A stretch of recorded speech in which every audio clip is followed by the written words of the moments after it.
Hello everyone, this is Anthony Vincent. I welcome to my channel. இது வரைக்கும் நம்ம சேனலுக்கு சப்ஸ்கிரைப் பண்ணாதவங்க மறக்காமல் சப்ஸ்கிரைப் பண்ணுங்கள். ஏன்னா நம்ம சேனல் நிறைய வீடியோஸ் இருக்குது, 10th நிறைய வீடியோஸ் போட்டிருக்கோம், அதே மாதிரி நிறைய இருக்குது. இப்போ இன்றைக்கி நம்ம பார்க்க போகிற டாபிக் என்னென்னு பார்த்தீங்கன்னா ரிப்போர்ட்டட் ஸ்பீச். இது ரொம்ப இம்பார்ட்டண்டான டாபிக். இது வந்து 8th 9th 10th 11th +2 வரைக்கும் இருக்கலாம், எல்லோரும் கிராமரும் கற்றுக்கலாம். அதனால் இப்போ 10th மோஸ்ட்லி இது வந்து ரொம்ப இம்பார்ட்டண்டாக போட்டிருக்கோம். ரிப்போர்ட்டட் ஸ்பீச் வந்து ரெண்டு டைப்பாக பிரிக்கலாம். There are two forms of reported speech. First form என்னென்னு பார்த்தீங்கன்னா direct speech, indirect speech. So இந்த ரெண்டு சேர்ந்தது தான் ரிப்போர்ட்டட் ஸ்பீச் அப்படின்னு நம்ம சொல்கிறோம். ஸோ அந்த ரிப்போர்ட்டட் ஸ்பீச் டைரக்ட் ஸ்பீச்லேருந்து இன்டைரக்ட் ஸ்பீச்சுக்கு என்னென்னலாம் மாற்றுறோம், அதோட கன்வர்ஷன் என்ன அப்படிங்கிறதுலாம் முக்கியமான ரூல்ஸ் அண்ட் ரெகுலேஷன்ஸ்லாம் இருக்குது. ஸோ அதெல்லாம் பார்க்குறோம். அப்புறம் எக்ஸாம்பிள்ஸ் இருக்குது. டைரக்ட் ஸ்பீச் இதை தமிழ் எப்படி சொல்கிறோம் பார்த்தீங்கன்னா நேர்கூற்று அப்படின்னு சொல்கிறோம்.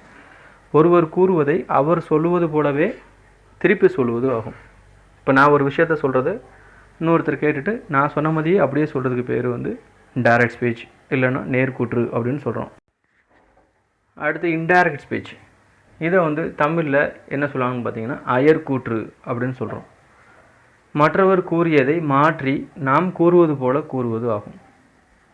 இன்னொருத்தர் சொல்கிறாரு அந்த விஷயத்தை, இப்போ நான் ஒரு விஷயம் சொல்கிறேன், அதை அவர் சொல்வாக்கிலே சொல்கிறது. இப்போ நான் சொன்ன மாதிரி சொல்லாமல் அவருக்கு புரிஞ்ச மாதிரி அவர் சொல்கிறதுக்கு பேர் வந்து இன்டைரக்ட் ஸ்பீச். அவருடைய வார்த்தைகளே சொல்கிறது. ஸோ இப்போ டைரக்ட் இன்டைரக்டோட விதிமுறைகள், ரூல்ஸ் அண்ட் ரெகுலேஷன்ஸ் என்ன அப்படிங்கிறது நம்ம பார்ப்போம். ஃபர்ஸ்ட் என்னென்னு பார்த்தீங்கன்னா மேற்கோள் குறியை நீக்குவோம். அதாவது ஆங்கிலத்தில் இன்வெர்டட் கமாஸ் அப்படின்னு சொல்லுவோம். ஸோ அந்த மேற்கோள் குறியை டைரக்ட்லேருந்து இன்டைரக்ட் மாற்றும் போது நீக்கணும். ரிப்போர்ட்டிங் வேர்பை வாக்கியத்திற்கு ஏற்றார் போல் மாற்றணும். ரிப்போர்ட்டிங் வேர்ப் உதாரணத்துக்கு செட் டூ அப்படின்னு சொல்லியிருக்கோம், அதை வந்து நம்ம டோல்டு அப்படின்னு சொல்லி மாற்றுவோம். செட் டூங்கிறத ஆஸ்க்னு மாற்றுவோம், எக்ஸ்கிளைமேட். ஸோ இது எல்லாமே வந்து ஒவ்வொரு எடுத்துக்கத்த மாதிரி மாறும். இன்ட்ராகேட்டிவ், எக்ஸ்கிளைமேட்டரி, இம்பெரேட்டிவ் இதுக்கு மாதிரி மாறும். மூணாவது வாக்கியத்திற்கு ஏற்றார் போல் கன்ஜங்ஷனை சேர்க்கவும்.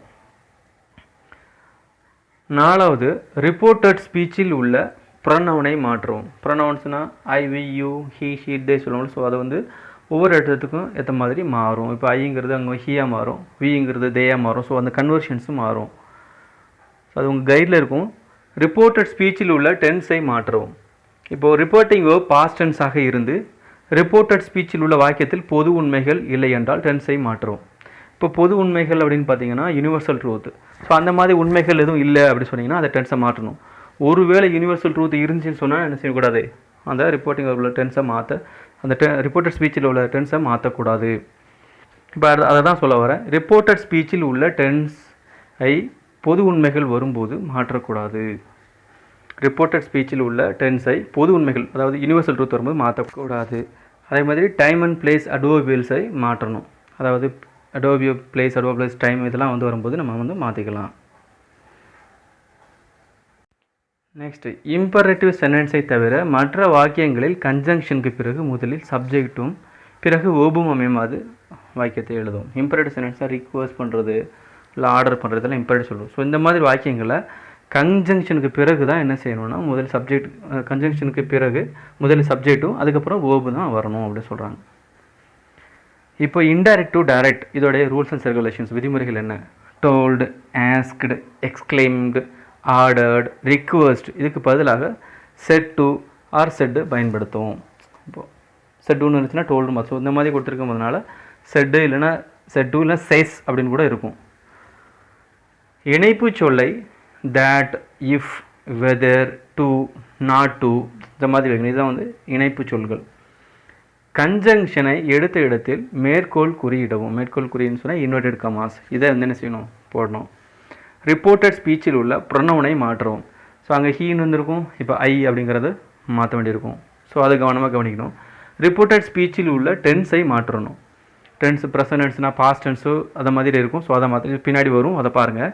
இன்ட்ராகேட்டிவ் சென்டென்ஸில் ரிப்போர்ட்டட் ஸ்பீச்சில் முதலில் ஆக்சிலரி வெர்புக்கு பிறகு சப்ஜெக்ட்டும் அமையுமாறு வாக்கியத்தை எழுதும். இன்ட்ராகேட்டிவ் சென்டென்ஸில் ரிப்போர்ட்டட் ஸ்பீச் முதலில் ஆக்சிலரி வெர்புக்கு அடுத்து வர மாதிரி பார்த்துக்கணும். இப்போ பாருங்கள், direct speech, indirect speech. So indirect ஸ்பீச்சை ரிப்போர்ட்டட் ஸ்பீச்னு சொல்லுவோம். ப்ரெசன்ட் டென்ஸில் கொடுத்தா பாஸ்ட் டென்ஸ், பாஸ்ட் டென்ஸில் கொடுத்தா பாஸ்ட் பெர்ஃபெக்ட் டென்ஸ், ஃபியூச்சர் டென்ஸில் கொடுத்தா பாஸ்ட் ஃபியூச்சர், அதாவது good plus present, present perfect கொடுத்தா பாஸ்ட் பெர்ஃபெக்ட். ஸோ இதுதான் ரொம்ப கன்வர்ஷன் ரொம்ப கவனமாக சொல்லி மாற்றணும். ஸோ நல்லா பாருங்கள், பாஸ் பண்ணி கூட நீங்கள் பார்க்கலாம். அடுத்து பாஸ்ட் பெர்ஃபெக்ட் கொடுத்தா அதே தான், பாஸ்ட் பெர்ஃபெக்ட் ஃபார்ம் தான். ஃபியூச்சர் பெர்ஃபெக்ட் கொடுத்தா would ப்ளஸ் ப்ரெசன்ட் பர்ஃபெக்ட் அப்படின்னு சொல்லி நம்ம மாற்றணும். ப்ரெசன்ட் கண்டினியூஸ் அப்படின்னு சொல்லி கொடுத்தா பாஸ்ட் கண்டினியூஸ், பாஸ்ட் கண்டினியூஸ்னு கொடுத்தா பாஸ்ட் பெர்ஃபெக்ட் கண்டினியூஸ். ஸோ இதெல்லாமே திருப்பி பாருங்கள். ஸோ அது ரூல்ஸ் அண்ட் ரெகுலேஷன்ஸ் உங்கள் புக்லேயும் இருக்கும். ஸோ இது நீங்கள் உங்களுக்கு யூஸ்ஃபுல்லாக இருக்கும். நீங்கள் எப்போல்லாம் டைம் கிடைக்குதோ அதில் போட்டு கூட நீங்கள் கேட்கலாம். ஸோ அது ரொம்ப யூஸ்ஃபுல்லாக இருக்கும். இப்போ நம்ம அடுத்து என்னென்னு பாருங்க, ஃப்யூச்சர் கண்டினியூஸ் கொடுத்தீங்கன்னா would be plus ING form. Present perfect continuous கொடுத்தா past perfect continuous. Past perfect கண்டினியூஸ்னால் அதே தான் பாஸ்ட் பெர்ஃபெக்ட் கண்டினியூஸ் தான். ஃப்யூச்சர் பெர்ஃபெக்ட் கண்டினியூஸ்னால் would have been plus ING form. So இதுதான். ஸோ அது கவனமாக பாருங்கள். ஸோ இது எல்லாமே இருக்குது. திருப்பி செய்யக்கூட வந்து கவனமாக கவனிச்சுட்டு வந்தீங்கன்னா ரொம்ப யூஸ்ஃபுல்லாக இருக்கும். ஸோ இந்த இதை எழுதி பாருங்கள், மனப்பாடம் பண்ண எழுதி பாருங்கள். இப்போ direct speech, indirect speech. So இது ஒரு சின்ன டேபிள்.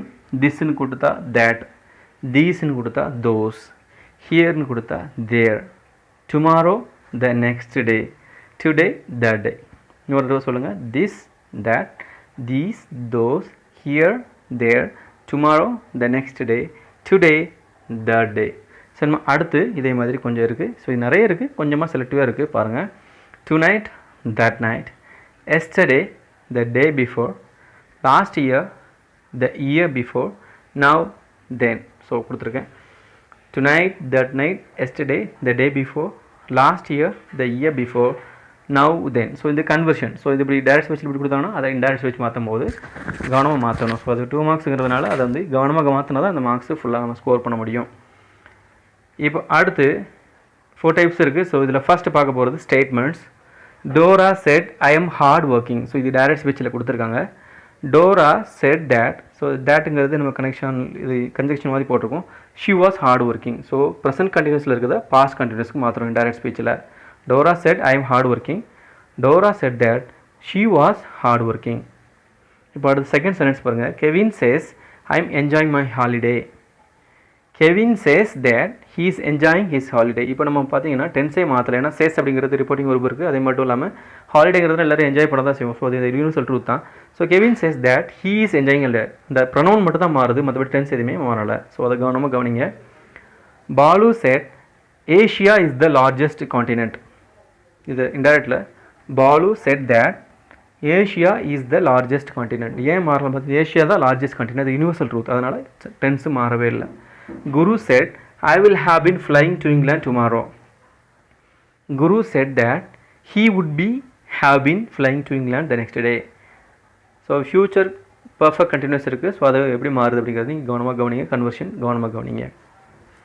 Next interrogative. இன்ட்ரோகேட்டிவ்னா கொஷின். ஸோ இது இன்ட்ரோகேட்டிவ் வருது, கொஷின் சொல்லலாம். Anitha said where is your house. இதை எப்படி மாற்றுறாங்கன்னு பார்த்தீங்கன்னா, Anitha asked where his house was. So verb வந்து பின்னாடி போகுது. அடுத்து Kelvin said why don't we have coffee. அதை கெல்வின் குவேரிட். இந்த குவேரிடுக்கு பதிலாக கொஷின் கூட இல்லைனா ஆஸ்க் கூட போட்டுக்கலாம். Why they didn't have coffee. So குவேரிட்னு போடலாம், இல்லை ஆஸ்க்னு போடலாம், கொஷின் கூட போடலாம். வை they didn't have coffee. So இது வந்து இன்ட்ரோகேட்டிவ். ஸோ இது கவனமாக பாருங்கள். நெக்ஸ்ட் டைப் இன்ட்ரோகேட்டிவில் எஸ்ஆர் நோ. ஸோ எஸ்ஆர் நோலையே பார்த்தீங்கன்னா இஃப் இல்லை வெதர் யூஸ் பண்ணுவோம். இப்போ Sasi said are you teacher. Sasi enquired if I were a teacher. So interrogative, yes or no. He said to me, will you come with me? He asked me if I would come with him. So will would மாறுது. So அங்கே அதே மாதிரி தான் R வந்து வேற மாறுது. So இந்த conversion கவனமாக கவனிங்க. இந்த இஃப் வெதர் அப்படிங்கிறது இஃப் இல்லைன்னா வெதர் அப்படிங்கிறத நம்ம யூஸ் பண்ணிக்கலாம். Requests and orders. இதை இம்பரேட்டிவ்னு சொல்லுவோம். He said please shut the door. Request பண்ணுறது. He requested to shut the door. இங்கே இன்ஃபினிட்டிவ் வருது, ப்ளீஸுங்கிற வார்த்தை போயிடுது. The boss said to the waiter bring me a cup of tea. The boss asked the waiter to bring him a cup of tea.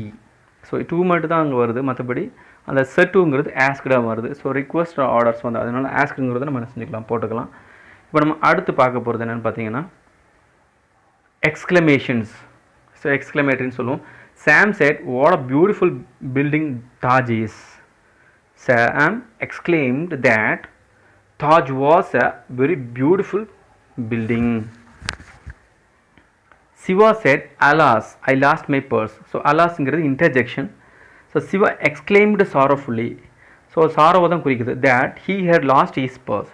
So எக்ஸ்க்ளைம்டுங்கிறது செட்டுக்கு பதிலாக வருது. Alas அப்படிங்கிறது சாரஃபுல்லி அதுக்கு பதிலாக போடுறோம். தேட்டுங்கிறது கனெக்டாக போடுறோம். He had lost his purse. So இந்த மாதிரி இருக்குது. ஓகே வியூவர்ஸ், இது வரைக்கும் நம்ம சேனலுக்கு சப்ஸ்கிரைப் பண்ணாதுங்க, மறக்காமல் சப்ஸ்கிரைப் பண்ணிட்டு பக்கத்தில் பெல் ஐக்கானை டச் பண்ணுங்கள். அப்போ தான் போகிற வீடியோஸ் எல்லாமே ரெகுலர் அப்டேட்ஸ் கிடைக்கும். இதே மாதிரி நம்ம சேனல் நிறைய வீடியோஸ் இருக்குது. 6th to 12th கிளாஸஸ்க்காக எக்கச்சக்கமாக வீடியோஸ் இருக்குது. ஸோ அதையும் பாருங்கள். இப்போ 10th நிறைய வீடியோஸ் நான் போட்டிருக்கேன். ஸோ அதையும் பாருங்கள். எல்லாமே யூஸ்ஃபுல்லாக இருக்கும். பார்த்துட்டு முடிஞ்ச அளவுக்கு எல்லாத்துக்கும் ஷேர் பண்ணுங்கள். இந்த வீடியோக்கு கமெண்ட் பண்ணுங்கள். ஷேர் பண்ணிங்கன்னா 10th மாணவர்களுக்காகவும் மற்ற மாணவர்களும் நிறைய பேர் இந்த கிராமரை பற்றி தெரிஞ்சுக்கிடுவாங்க. ஸோ அதுதான் அவங்ககிட்ட எதிர்பார்க்குறது. Okay, thank you so much for watching, and don't forget to subscribe to the channel. Keep watching and keep supporting. Thank you.